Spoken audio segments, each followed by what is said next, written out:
അസ്സലാമു അലൈക്കും. എന്തൊക്കെയുണ്ട് എല്ലാവരുടെയും വിശേഷം? സുഖമായിരിക്കണോ? നോമ്പൊക്കെ എവിടെ വരെ എത്തി? രണ്ടാമത്തെ നോമ്പൊക്കെ കഴിഞ്ഞു അല്ലേ? അപ്പോൾ ഞാൻ രണ്ടാമത്തെ നോമ്പിൻ്റെ കുറച്ച് വിശേഷങ്ങളായിട്ടാണ് വന്നിട്ടുള്ളത്. രാവിലെ മുതലുള്ള വിശേഷങ്ങളുണ്ട് കേട്ടോ അതിൽ. ഇന്നലെ ഞാൻ അരി ആട്ടി വെച്ചിരുന്നു കേട്ടോ വൈകുന്നേരം. അപ്പോൾ അത് പെലച്ചക്ക് നീച്ചപ്പോഴുള്ള അങ്കാണ് ഈ കാണുന്നത്.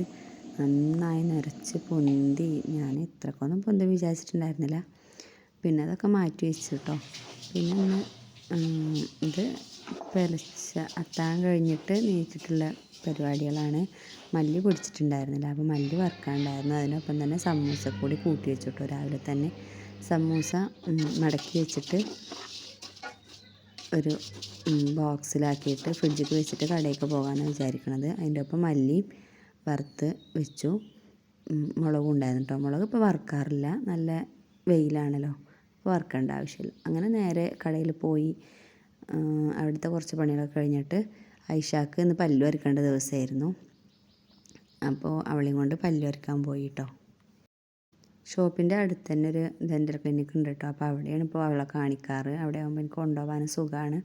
പിന്നെ കഴിഞ്ഞ മാസത്തെ, അതായത് ഫെബ്രുവരിത്തെ റേഷൻ കടയിൽ പോയിട്ടുണ്ടായിരുന്നില്ല. പിന്നെ അതും കൂടി പോയിട്ട് വന്നു. അത് പോയി കുറച്ച് സാധനങ്ങളൊക്കെ എനിക്ക് വാങ്ങാനുണ്ടായിരുന്നു. അങ്ങനെ ഞാനത് വാങ്ങിയപ്പോൾ നാളെ അവിടെ പൂരാണ്, അതായത് 4-ാം തീയതി പൂരാണ്. മാർച്ച് 4-ന് കോട്ടപ്പുറം പൂരാണ്.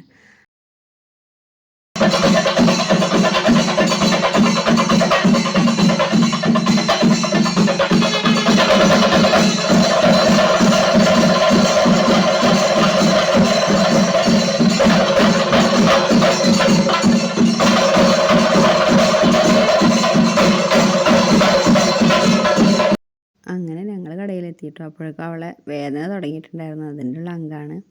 പിന്നെ ഇന്ന് നേരത്തെ തന്നെ കട അടച്ചു കേട്ടോ. ഒന്ന് വലിയ ആറാട്ടാവുക കാരണം റോഡൊക്കെ ബ്ലോക്ക് ആവുമെന്ന് പറഞ്ഞിരുന്നു. അപ്പോൾ പിന്നെ ഞാനൊരു 3:30 ആകുമ്പോൾ തന്നെ കട അടച്ചിട്ട് പോന്നു. പിന്നെ നേരെ വന്ന് ഫ്രൂട്ട് സലാഡ് ഉണ്ടാക്കാൻ വിചാരിച്ചിരുന്നു ഒന്ന്. അപ്പോൾ അതിനുള്ള തയ്യാറെടുപ്പിലായിട്ടോ. അപ്പോൾ അതൊന്ന് തണുത്ത് കിട്ടണ്ടേ. അപ്പോൾ ഞാൻ കസ്റ്റഡ് പാലിൽ കലക്കിയിട്ട് വേഗം തിളപ്പിക്കാൻ വേണ്ടി വെച്ചിട്ടോ. വാനില ഫ്ലേവറാണ് ഇവിടെ എല്ലാവർക്കും ഇഷ്ടം. അപ്പോൾ അത് തന്നെയാണ് വാങ്ങിയിട്ടുള്ളത് കേട്ടോ. പിന്നെ ഒരു പാക്കറ്റ് പാലിക്ക് കുറച്ച് വെള്ളം കൂടി ഞാൻ ചേർത്തിട്ടുണ്ട് കേട്ടോ. വെറും പാലാകുമ്പോൾ എത്തൂല്ല, കുട്ടികളൊക്കെ ഉള്ളതല്ലേ.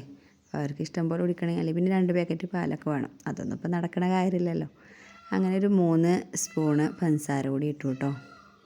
3 സ്പൂണ് പറയാൻ പറ്റില്ല, 3 കയ്യിൽ പഞ്ചസാര കൂടി ഇട്ടു കേട്ടോ.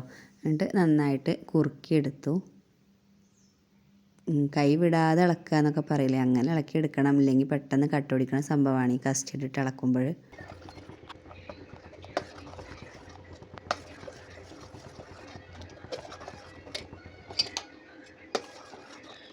ഏകദേശം കുറുകി വന്നിട്ടുണ്ട് കേട്ടോ. അപ്പോൾ ഞാൻ ഒന്ന് ഓഫാക്കാം. അതൊക്കെ വേണ്ടിയിട്ട് ഞാൻ ആപ്പിളും നീന്ത്രപ്പഴവും മുന്തിരിയാണ് കേട്ടോ എടുത്തിട്ടുള്ളത്. അതുകൂടി ഒന്ന് മിക്സാക്കിയിട്ട് നേരെ ഫ്രിഡ്ജിൽ കയറ്റി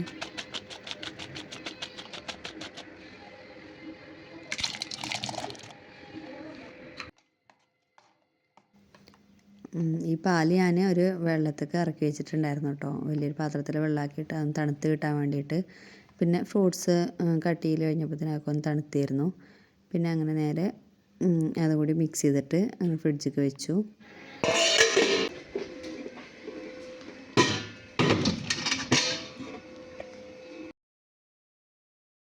പിന്നെ ഞാൻ വറുത്തരച്ചൊരു ചിക്കൻ കറിയുടെ റെസിപ്പിയാണ് കേട്ടോ പറയണത്. അതൊക്കെ ഞാൻ കുരുമുളകും വലിയ ജീരകവും ഇട്ടിട്ടുണ്ട്. കുരുമുളകും വലിയ ജീരകവും, കുരുമുളക് കുറച്ച് കൂടുതൽ ഇട്ടിട്ടുണ്ട് കേട്ടോ. അതിൻ്റെ എരിവാണ് ഒന്ന് മുന്തി നിൽക്കേണ്ടത്. അപ്പോൾ ആദ്യം തേങ്ങ ഒന്ന് നന്നായി വറുത്തെടുത്തു കേട്ടോ.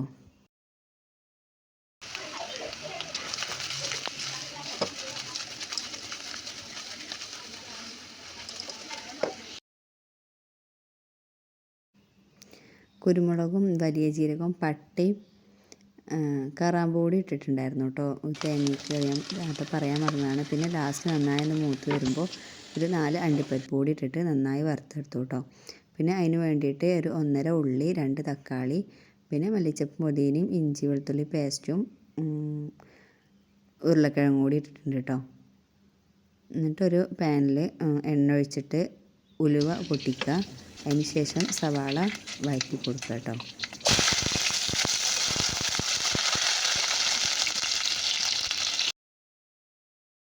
ഇഞ്ചി വെളുത്തുള്ളി പേസ്റ്റ് ഇടുന്നിടത്താണ് ഈ ഉരുളക്കിഴങ്ങ് ഇട്ടത് കേട്ടോ. അത് ഞാൻ അറിയാതെ ഇട്ടതാണ്. എന്തായാലും അതൊന്ന് വാടിയതിന് ശേഷം ഇഞ്ചി വെളുത്തുള്ളി പേസ്റ്റ് ഇട്ട് കൊടുത്തിട്ട് നന്നായി വഴറ്റിയെടുക്കുക. അതിൻ്റെ പച്ചമണമൊന്ന് മാറി കഴിയുമ്പോൾ കഴിയുന്നത് വരെ ഇളക്കിയതിന് ശേഷം തക്കാളി ഇട്ടിട്ട് അടച്ച് വെച്ചിട്ട് തന്നെ അത് നല്ലോണം ഒന്ന് വേവിച്ചെടുക്കുക കേട്ടോ.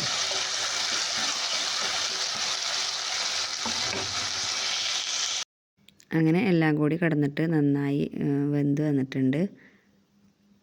പിന്നെ അതിലേക്ക് മസാലപ്പൊടികൾ ഓരോന്നായിട്ട് ഇട്ട് കൊടുക്കുക. മഞ്ഞൾപ്പൊടി, ഉപ്പ്, മല്ലിപ്പൊടി, മുളക് പൊടി കുറച്ച് ഇട്ടാൽ മതി. കുരുമുളക് അത്യാവശ്യത്തിന് നമ്മൾ തേങ്ങയിൽ അരക്കേണ്ടത് കാരണം. പിന്നെ ഗരം മസാല കൂടി ഇട്ടിട്ട് നന്നായി മിക്സ് ചെയ്തതിന് ശേഷം ചിക്കൻ ഇട്ടിട്ട് ഒന്ന് വേവിച്ചെടുക്കുക. അപ്പോൾ വെള്ളമൊന്നും പാരേണ്ട ആവശ്യമില്ല കേട്ടോ. അങ്ങനെ ചിക്കൻ ഇട്ടിട്ട് വേവിച്ചെടുത്താൽ മതി. ചിക്കനിൽ ആവശ്യത്തിന് വെള്ളം ഉണ്ടാവും. അതിൽ കിടന്നിട്ടൊന്ന് വേവട്ടെ. എന്നിട്ട് പിന്നെ നമുക്ക് വെള്ളം പാർന്നെടുക്കാം.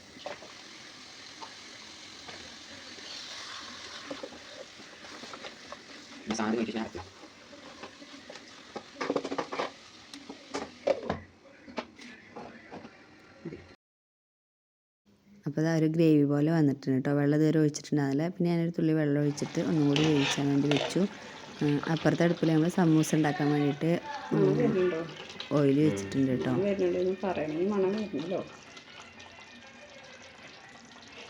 ഞാൻ ഇപ്പോൾ പറഞ്ഞ ഇനി വോയിസ് ഓവറിൽ ഇട്ട തരം.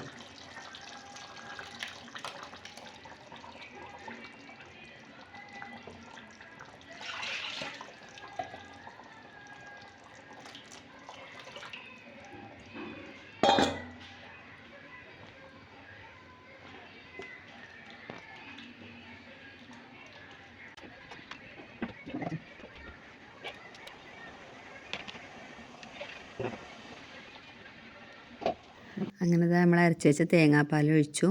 പിന്നെ കുറച്ച് മല്ലിയിലയും പുതിനയും വേപ്പിൻ്റെ ഇലയും കൂടി മുകളിൽ വെച്ചു കേട്ടോ. ഒന്ന് ചെറിയൊരു തിള വരുമ്പോൾ തന്നെ ഞാൻ ഓഫാക്കും കേട്ടോ. തേങ്ങ പറഞ്ഞാൽ അധികം സാധനങ്ങളും ഞാൻ അങ്ങനെ വല്ലാതെ തിളപ്പിക്കാറില്ല കേട്ടോ. ചെറിയൊരു തിള വന്നിട്ട് ഞാൻ ഓഫാക്കി നല്ല മൂടി വെച്ചു കേട്ടോ.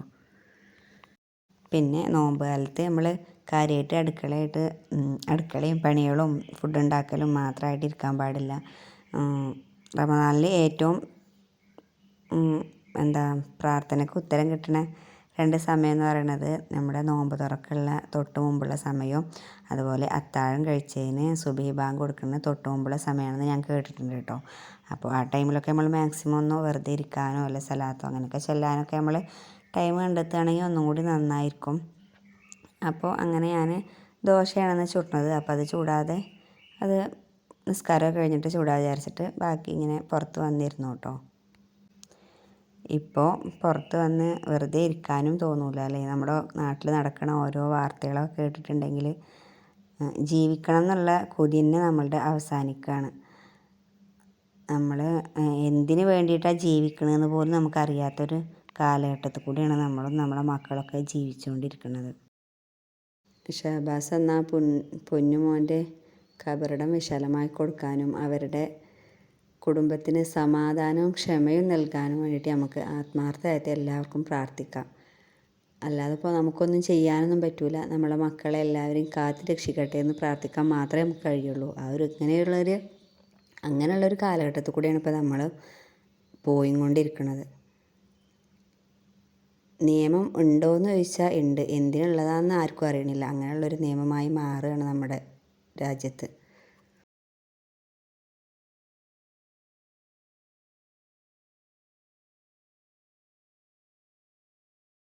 അങ്ങനെ ഓരോന്ന് ആലോചിച്ചിരുന്നിട്ട് നോമ്പറക്കാനായിട്ടോ. അപ്പോൾ അതിനുള്ള ഒരുക്കങ്ങളൊന്നും കൂടി തുടങ്ങി. ഫ്രൂട്ട് സലാഡിൻ്റെ സംഭവം ഒന്ന് ചെറിയൊരു തണുപ്പേ ആയിട്ടുണ്ടായിരുന്നുള്ളൂ. കുറച്ച് നേരം കൂടി വെക്കുകയെന്നുണ്ടെങ്കിൽ കുറച്ചും കൂടി തണുത്തിരുന്നു. പിന്നെ അതിലേക്ക് ഐസ്ക്രീം കൊടുത്തിട്ടുണ്ടായിരുന്നു. അപ്പോൾ അതുകൂടി ഫുള്ളായിട്ട് മിക്സ് ചെയ്തതിന് ശേഷം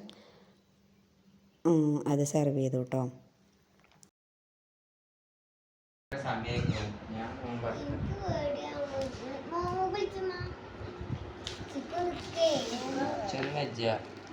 അത് റെഡിയാക്കണ ഇടയിൽ ഞങ്ങൾ ബാങ്ക് കൊടുത്തത് കേട്ടില്ല കേട്ടോ. പിന്നെ അടുത്ത വീട്ടിലത്തെ താത്ത പറഞ്ഞു ബാങ്ക് കൊടുത്തിട്ടുണ്ട് എന്ന് പറഞ്ഞപ്പോൾ പിന്നെ അങ്ങനെ നോമ്പ് മുറിച്ചു. പിന്നെ നിസ്കാരം മൊത്തം കഴിഞ്ഞ് കുറച്ച് കഴിഞ്ഞതിന് ശേഷം ഞങ്ങൾ ദോശ ഇട്ടു. ദോശ ചുടാൻ വേണ്ടി വന്നപ്പോഴാണ് ഇന്ന് ചട്ടിക്കൊരു സ്റ്റെക്ക്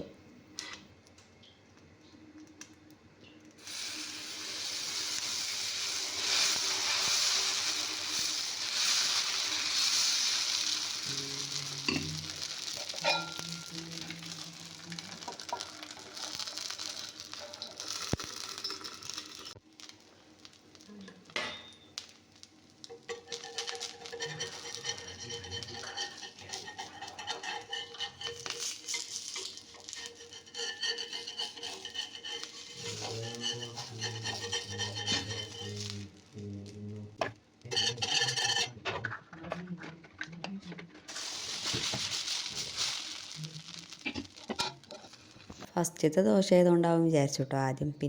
പിന്നെ രണ്ടാമത്തെ ദോശ ഇട്ടപ്പോഴും അതുപോലെ തന്നെ. അപ്പോൾ പിന്നെ വിചാരിച്ചു ഇതിപ്പോൾ ഫസ്റ്റത്തെ ദോശയുടെ പ്രശ്നമല്ല വിചാരിച്ചിട്ട്. അപ്പോൾ ഇങ്ങനെ ചട്ടികളൊക്കെ ഒന്നിങ്ങനെ എന്താ പറയുക, അപ്പം എടുത്താൽ കിട്ടാതിരിക്കുമ്പോൾ അതിനൊരു ട്രിക്ക് ഉണ്ട് കേട്ടോ. ഒന്നുമില്ലെങ്കിൽ നമ്മൾ കോഴിമുട്ട പൊരിച്ചെടുത്താൽ മതി, അപ്പോൾ പെട്ടെന്ന് കിട്ടും. ഇല്ലയെന്നുണ്ടെങ്കിൽ നമ്മളിങ്ങനെ എണ്ണ ഒഴിച്ചിട്ട് അതിൽ ഒരു 5-6 മണി കുരുമുളക് ഇട്ട്, എന്നിട്ട് അതിങ്ങനെ നമ്മൾ എണ്ണ പറ്റുമല്ലോ, ആ സംഭവം കൊണ്ട് ഇങ്ങനെ എല്ലായിടത്തും കൂടി ഇങ്ങനെ സ്പ്രെഡ് ചെയ്ത് ഇങ്ങനെ കൊടുക്കുക. ആ കുരുമുളകിൻ്റെ ഒരു ഇതായാൽ ചട്ടിയിൽ നിന്ന് എടുത്താൽ കിട്ടൽ മാറും കേട്ടോ. അപ്പോൾ ഇതൊന്ന് പരീക്ഷിച്ചവരുണ്ടെങ്കിൽ പറയണം. ഇനി പരീക്ഷിച്ച് നോക്കാത്തവരുണ്ടെങ്കിൽ അത് പരീക്ഷിച്ച് നോക്കിയിട്ട് പറയണം കേട്ടോ. ഇത് സംഭവം റിസൾട്ട് കിട്ടുന്ന കാര്യമാണ് കേട്ടോ. അങ്ങനെ ഞാൻ ദോശയൊക്കെ ചുട്ടു, അപ്പോൾ കഴിച്ചു കേട്ടോ. പിന്നെ നേരെ ദോശയൊക്കെ കിട്ടിയിരുന്നു, അത് വീഡിയോ എടുക്കാൻ നിന്നില്ല, കാരണം അപ്പോഴത്തേനും എല്ലാവർക്കും വിശന്നിട്ടുണ്ടായിരുന്നു. പിന്നെ ഇത് എഡിറ്റ് ചെയ്യാൻ നോക്കുമ്പോഴാണ് അതിൻ്റെ വീഡിയോ അല്ലല്ലോ വിചാരിച്ചത്. പിന്നെ ആ കുരുമുളക് നമ്മുടെ ആ എണ്ണയ്ക്ക് ഇട്ട് വെച്ചാലും മതി. അപ്പോഴും പിന്നെ ഇപ്പോൾ വെറുതെ വേസ്റ്റ് ആക്കണ്ടല്ലോ വിചാരിച്ചിട്ട് എണ്ണയ്ക്ക് ഇട്ട് വെക്കുന്നുള്ളൂ കേട്ടോ.